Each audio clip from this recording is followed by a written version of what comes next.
Hi, everyone. Good day. My name is Raf Junicio, and I'll be your speaker and storyteller for this session. We will see each other face to face, but because there is no electricity on the site where we are headed to, we decided to prepare this presentation online so that you guys can listen to things in the comfort of your own offices with AC. And so, just a little introduction, I am a social entrepreneur. I work primarily in the field of sustainability, helping organizations and communities transition from extractive to regenerative, from not sustainable to sustainable, because we need business to be more sustainable and we need everyone to succeed. And so I'd like to start off the story with this comic strip. And in this comic strip, you can see there is an indigenous elder, isang matandang katutubo na dumagat. And he's talking to a large company. Now, yung malaking kumpanya, gusto nilang gumawa ng dam sa lupaing ninuno ng dumagat. Ang sabi ng matandang dumagat, Sir, okay yung development sa amin. Pero ang ibig sabihin ng development, alagaan ang tubig, alagaan ang lupa. Hindi pwedeng pera lang. At yan siguro ang tinatalakay ng SDGs or Sustainable Development Goals. And so, yung ikwento ko sa inyo tungkol sa dagat. Mahal na mahal ko yung dagat, mahal ko din ang bundok, pero dagat tayo ngayon. Yung pagmamahal ko sa dagat, nagsimula dahil nakatira ako sa tabing dagat dati. Meron po kaming hostel, the Circle Hostel sa May La Union. So, ang naging pagkakitaan ko, malinis na dagat, surfing, swimming, tambay sa beach.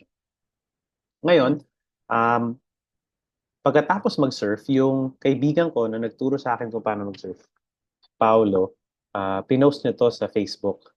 At diring-diri kaming lahat ng mga surfers. Kasi nakita namin na ang dumi pala ng alon, punong-puno ng plastic na basura. Tignan nyo naman yan.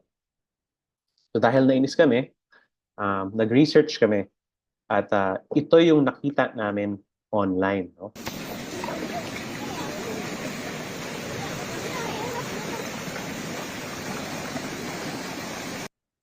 Maraming ganyan sa Maynila at ang Pilipinas owns 3 or 4 of the top 10 most polluting rivers. Nakakalungkot. Grabe ang dumi. Ngayon, yung plastic, pag inanod yan sa ilog, aabot yan sa dagat. Pagdating sa dagat, yung mga isda, hindi na nila alam kung plastic ba yung lumulutang, jellyfish, mas malit na isda. So, Tiene un ojojoy. No, una tapa, basura, otro plástico. tiyan to ng yellowfin tuna. Meron ba sa inyong kumakain ng yellowfin tuna? Ako mahilig ako sa yellowfin tuna. Sa sugba, o sa Japanese, sa sashimi. Kalahati ng isda sa buong mundo na nahuhuli mula sa dagat, may plastic na sa loob. May counting basura na sa loob. Yan na po ang nangyayari ngayon. Un pedazo de plástico, otro pedazo de plástico. Kaya naman, sa Pilipinas, ito yung production natin, no? Per person sa mga megacities, 700 grams per person per day.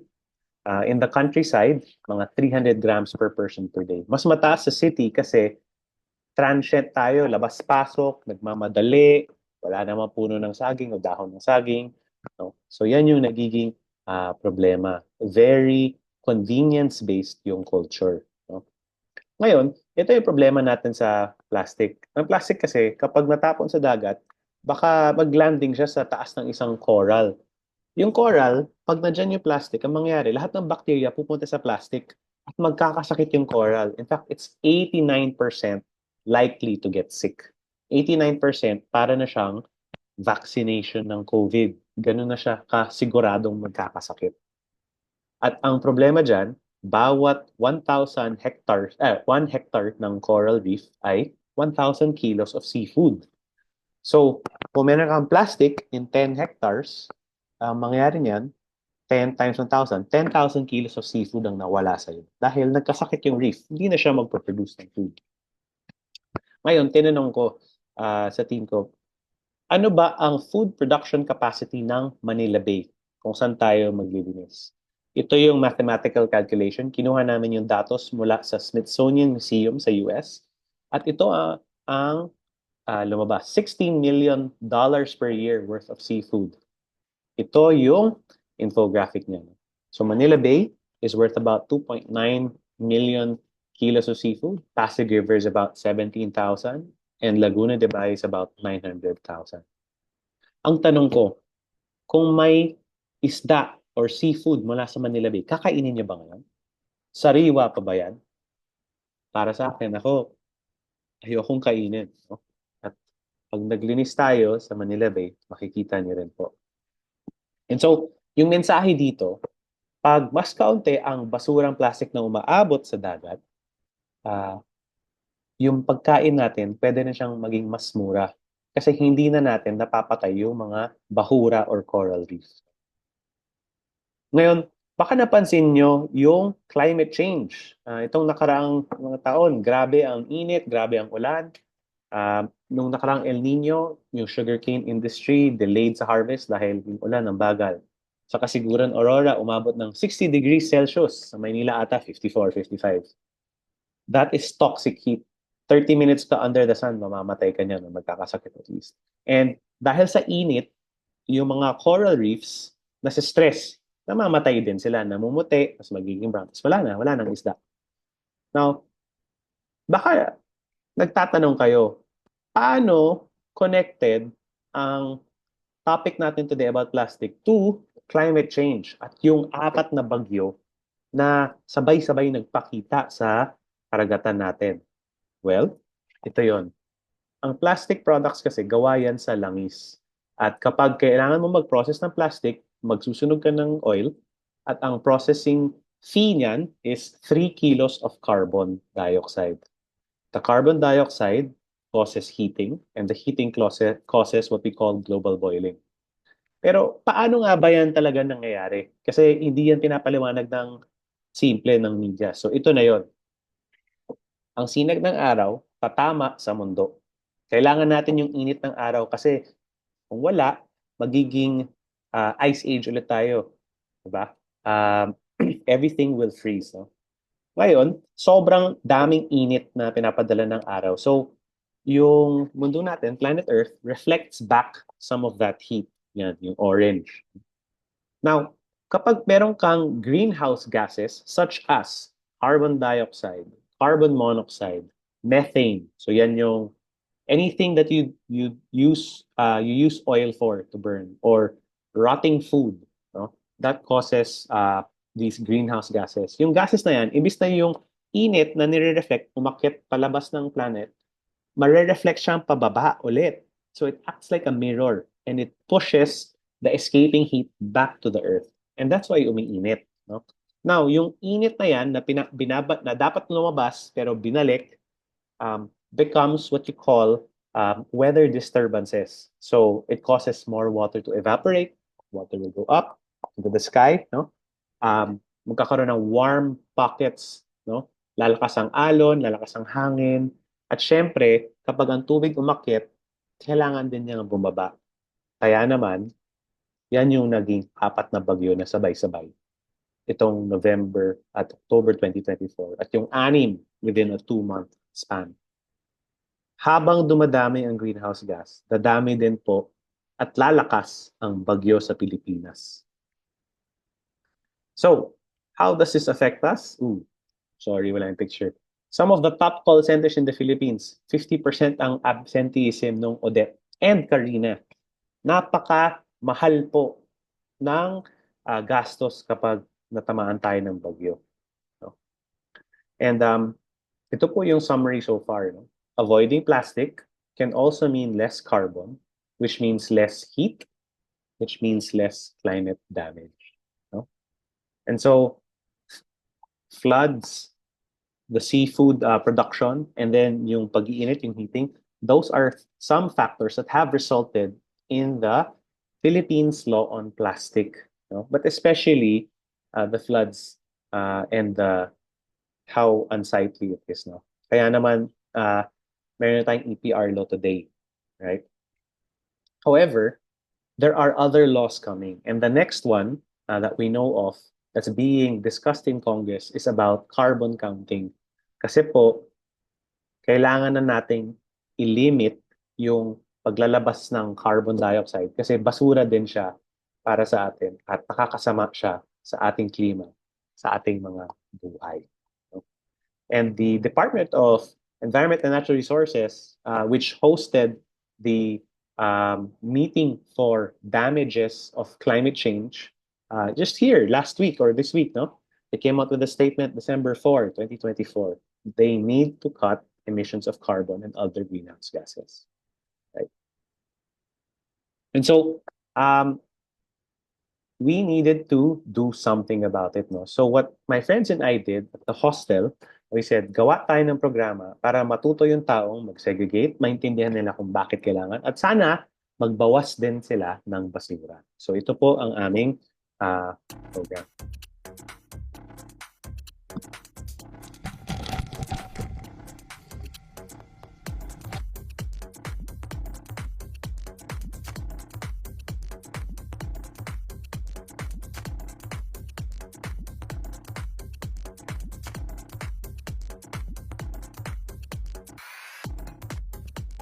When I talk to people in poor communities, they think that a plastic wrapper for biscuits is the same as a banana peel.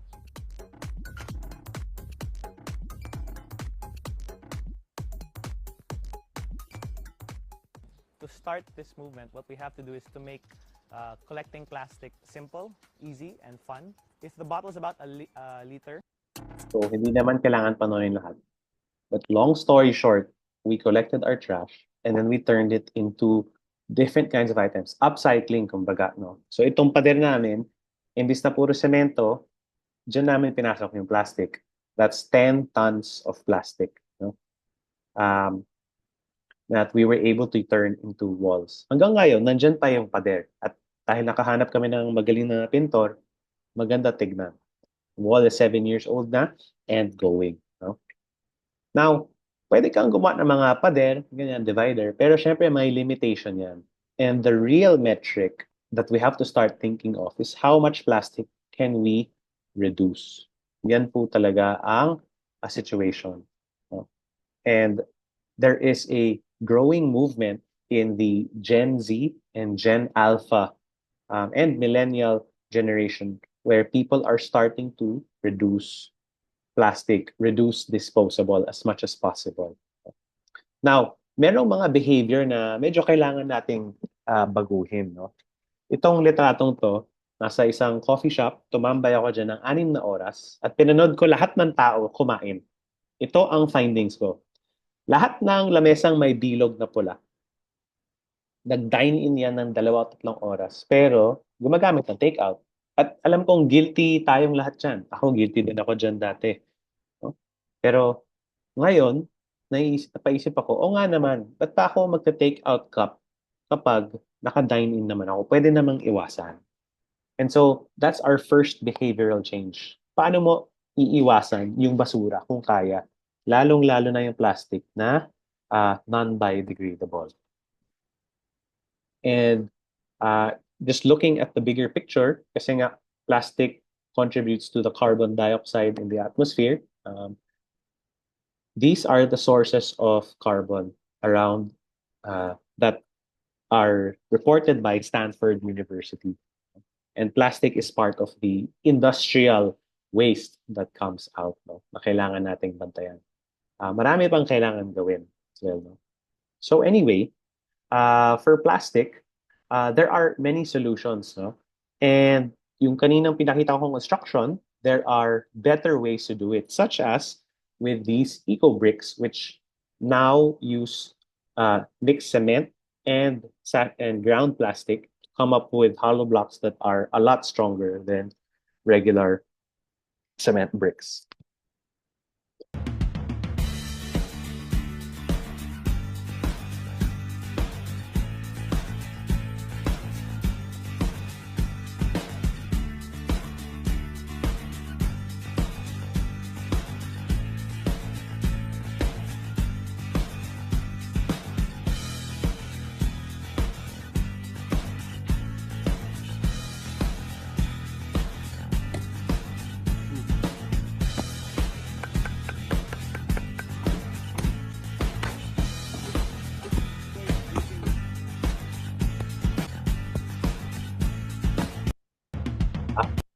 So you can upcycle plastic and build stronger. And a lot of companies today are using upcycled products such as Shell, Nash Fried Chicken, McDonald's. UP Diliman has it in parts of its campus as well. And so sana um, mas gamitin pa natin yung mga upcycled products para yung plastic, imbis na nasa dagat, nasa tiyan ng isda, nasa mga pader na lang natin o nasa mga kalye natin. Right? There are also new products where sachets are turned into plastic boards. So, for example, kailangan nyo magtayo ng mga Sintra board for display. You can use this instead. Kung kailangan nyo ng soft dividers, pwede rin to, boxes. No? There are several uses. And internationally, there are also interesting ways to reuse plastic. When we looked at the ocean plastic pollution problem, we came to one key idea: to turn ocean plastic debris into an asset, to turn it into an amazing material for the fashion industry, something that is sexy, something that has a story. We found Bionic Yarn and realized that they're the perfect first partner because they can turn low-grade plastic into a high-profile material. I need to give back to the place that's responsible for giving me this life. Bionic Yarn was a way to tie. There was a way to give back to the universe. Bionic Yarn is a yarn spinning process that takes recycled plastic bottles and turns them into a high quality yarn and fabric. We take a plastic bottle, we shred it into flakes, melt them, extrude them into fibers, spin them into a yarn, and then helix them with another fiber like cotton to create a surface over the recycled plastic. And we decided we should really try to address this issue of plastics in the oceans. Everything has a purpose, even trash, and we should be accountable for everything. The basic idea is to synchronize the economy and the environment by pulling out the plastics from the ocean, keeping it on land, and making it into products that we could use. And G-Star's kind of been on the radar for Bionic Yarn for a long time. G-Star decided they wanted to get involved, and that becomes something interesting. That's when you get 1 and 1 makes 3.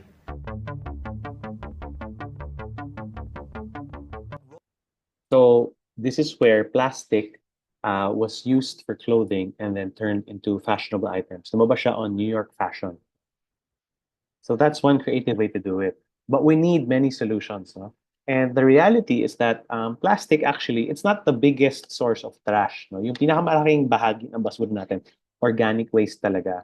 Problema lang, kapag yung plastic natin may pagkaing napapanis, syempre ang baho. So mahirap na siyang i-recycle. And that's why segregation is so important, because this 18% of waste is the waste that hits us very hard in our food production, with our climate, even with our tourism industry. Kasi sino ba ang pupunta sa dagat, sa hotel mo sa may dagat kung madumi yung dagat? So, exactly my point. This is Siargao. Diba? Ang dami ng basura. And so the question is, what else can we do? No? So, one of the things we've done over the last 10 years is we've done cleanups. And every year, parang grabe lang talaga yung basura, parami ng parami. And whenever we clean up, people ask us, what do we do after? How do we reduce waste? And so we have put up a network of different companies that work with us, where when you do cleanups, the bigger ones at least, if you get plastic, some of them will go to plastic lumber recycling, make a playground. If you pick up clothes, it can be recycled into circular fashion, pwedeng gawing different bags or wallets. No? If you get biodegradable waste, such as wood or leaves, grass, no? Ginagawa siyang compost or biochar. No? Tapos yung mga sachets, pag nakuha din yan, pwedeng linisin, tapos pwede siyang gawing unan. No? And so these are some of the products that come out. No? And so we've tried to level up our cleanup, working with the Philippine Alliance for Recycling and Materials Sustainability, or PARMS, right? And this really got great reviews kasi yung tao, naghahanap talaga siya ng solusyon. At natutuwa sila kapag nag-e-effort ang mga organization para maayos ang kalikasan. So, ngayon, marami tayong pinag-usapan, pero punot dulo niyan, ang tao, pag hindi niya naintindihan, hindi niya aalagaan. No? At sa totoo lang, itong effects of plastic on the environment, hindi naman yan tinuro sa school nung nagsimula tayo. No? 30 years ago, it wasn't there. 20 years ago, it wasn't there.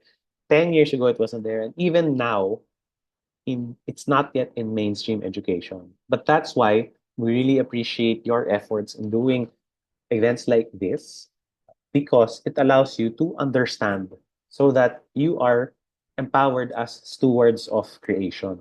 No? And so some of the solutions that we have, and they're in these slides, I'll go through them briefly. This one, they recycle waste into different chairs and different interior design products, right?